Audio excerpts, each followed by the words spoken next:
दंगल girl, बस दंगल दंगल में ही दंगल, बस ऐसा हो गया कि दंगल गर्ल के नाम से ही फेमस तो हो गई आसपास ये लड़की। भी हुआ होगा कि बाद में कि भाई ये उनके इवन आप लोगों को भी उसी नाम से पहचानते होंगे कि भाई। हाँ जी, हम तो हर पेरेंट प्राउड फील करता है ना जब वो बच्चे के नाम से जाना जाता है। हमारी क्या आइडेंटिटी, ठीक है हम लोग अपनी लाइन में जी रहे हैं जो भी है, बट हमें जो रिकॉग्निशन मिला वो तो सुहानी की वजह से मिला कि दंगल गर्ल के पेरेंट्स हैं, जहाँ जाना उसकी रिकॉग्निशन होनी कि ये दंगल गर्ल आ रही है, दंगल गर्ल आ रही है, तो हम तो ऑब्वियसली हर पेरेंट प्राउड फील करेगा ना जब उसके बच्चे को ऐसा नाम मिलेगा। तो अभी क्या बॉलीवुड से किसी का फ़ोन होना है आप लोगों के पास घटना नहीं, का? पहले आमिर सर का तो बहुत हमारे टच में रहे हैं। आमिर सर ऐसी बात नहीं, इज़ ए नाइस पर्सन, वो हमेशा इसके साथ टच में रहे हैं। अभी बीमारी के बाद भी पता वो टच में? अभी हमने उनको बताया नहीं था अभी, क्योंकि हम लोग खुद ही इतने ज़्यादा परेशान चल रहे थे तो हमने किसी को इन्फॉर्म नहीं किया। बट डेफिनेटली अगर एक मैसेज भी जाएगा उनको तो उनका इमीडिएटली रिस्पॉन्ड आता है और हमें पर्सनली कॉल करते हैं वो। तो वो सुहानी के साथ बॉन्डेड रहे हैं शुरू से ही, उन्होंने कभी ऐसा नहीं छोड़ा। अभी उनकी डॉटर की भी मैरिज हुई है, हमें इनवाइट आया था, प्रॉपर फ़ोन भी आए थे कि आपको आना है, अटेंड करना है। उस समय तो इससे परेशान।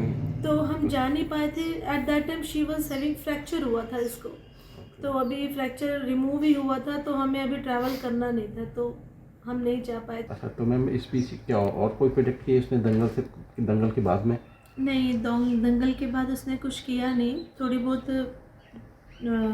एड्स वगैरह जैसे प्रिंट शूट किए थे और उसने ज़्यादा कुछ किया नहीं, क्योंकि हम चाहते थे कि अपना क्वालिफ़िकेशन कंप्लीट करे, बिकॉज़ उसको जाना एक्टिंग लाइन में ही था।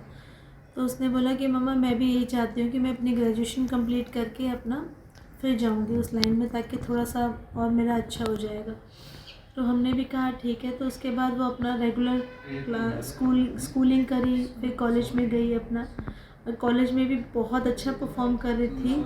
अभी उसने लास्ट सेमेस्टर में टॉप ही किया था। तो मतलब she was a brilliant girl, हर चीज़ में वो एक्सेल करना चाहती थी कि मैं जो भी, जबकि वो एक्टिंग करना चाहती थी मगर फिर भी जर्नलिज्म एंड मास कम्युनिकेशन उसने सब्जेक्ट लिए, तो उसमें भी वो बेस्ट दे रही थी अपना। प्रोजेक्ट्स हों, कुछ डेमोन्स्ट्रेशन हो, कुछ भी हो कॉलेज में, तो सुहानी भटनागर का नाम आता था। She was that much creative and intelligent girl. अच्छा मैम, दंगल की बात करें तो दंगल कैसा मिला प्रोजेक्ट, मतलब जो उसको रोल मिला वो कैसे मिला? दंगल का तो जैसे मैंने आपको बताया कि लास्ट दंगल करने से 5-6 साल पहले से ही, मतलब बचपन से ही मॉडलिंग कर रही थी। तो मॉडलिंग वगैरह करते करते ऐसे ऑडिशंस के लिए हमें आते रहते थे व्हाट्सएप, तो हमें दिल्ली में बुला लिया था कि आप एक बार ऑडिशन देने आ जाओ, कि दिल्ली बॉम्बे से आ रहे हैं। तो इतने सिंपल कैजुअली दे दिया था ऑडिशन।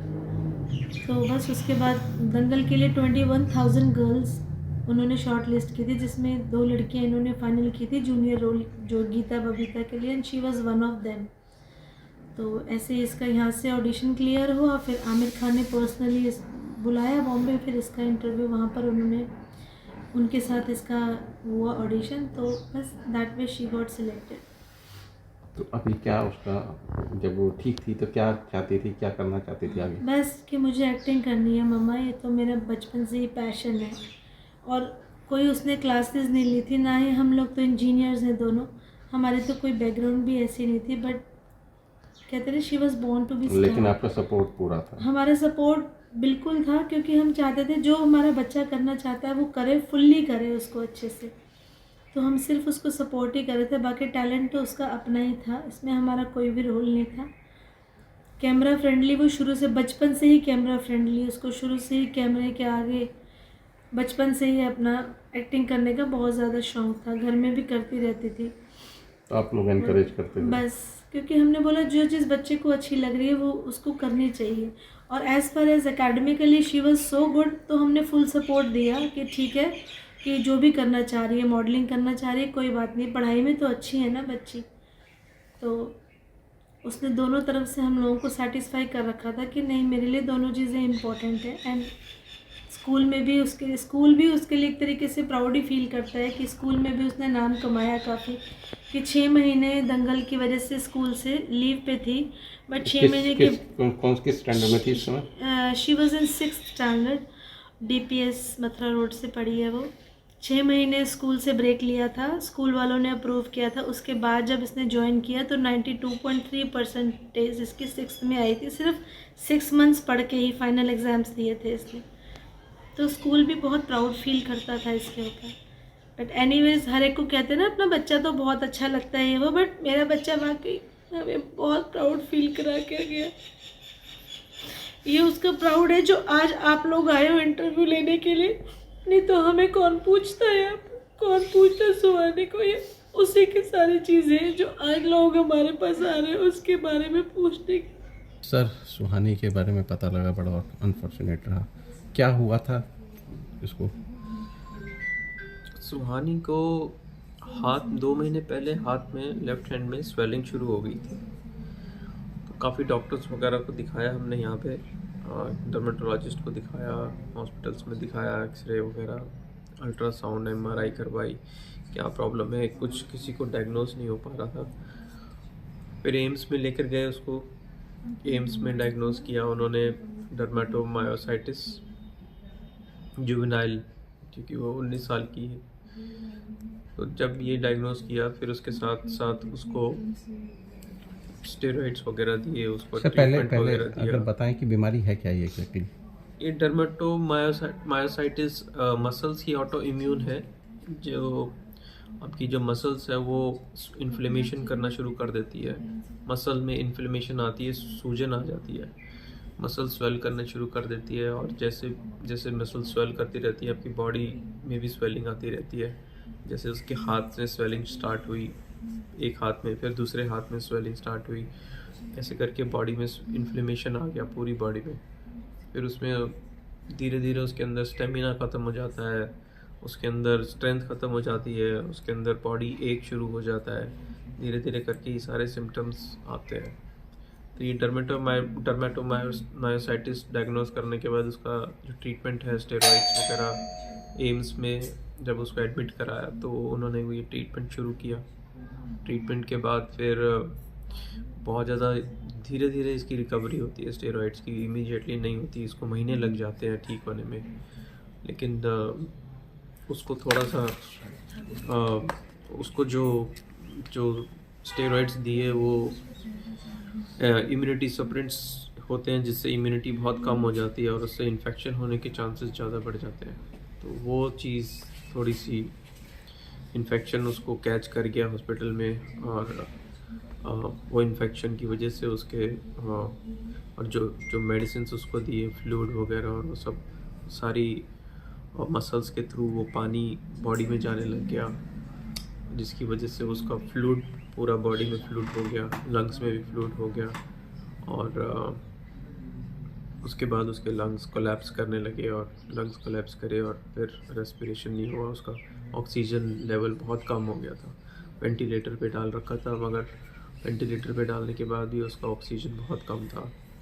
और फिर कल शाम को 7 बजे एम्स में डॉक्टर्स ने बोल दिया शी इज़ नो मोर। अच्छा, कितने दिन पहले बीमारी के बारे में पता लगा आपको? हमें 2 महीने पहले पता चला था, तो हम लोगों ने फिर पहले स्किन डॉक्टर्स को दिखाया। हमें बेसिकली बीमारी के बारे में नहीं पता चला था कि क्या है, हमें सिर्फ ये पता चला था कि इसको एक लंप डेवलप हुआ है, तो we used to go there कि इसका ट्रीटमेंट करवाते हैं। हमें बीमारी के बारे में तो 2 हफ्ते पहले पता चला एम्स में।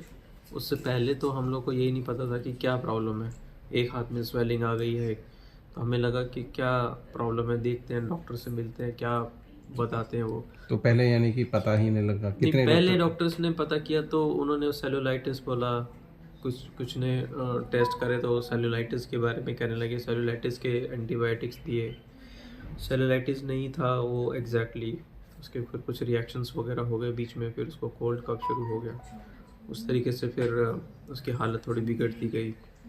फिर हमने एम्स में जब कराया, उन्होंने अपने टेस्ट वगैरह करे तो उन्होंने डर्मेटोमायोसाइटिस को। अच्छा, कितनी रेयर बीमारी है ये? ये बहुत रेयर है बीमारी, ये ऑटो इम्यून की ही एक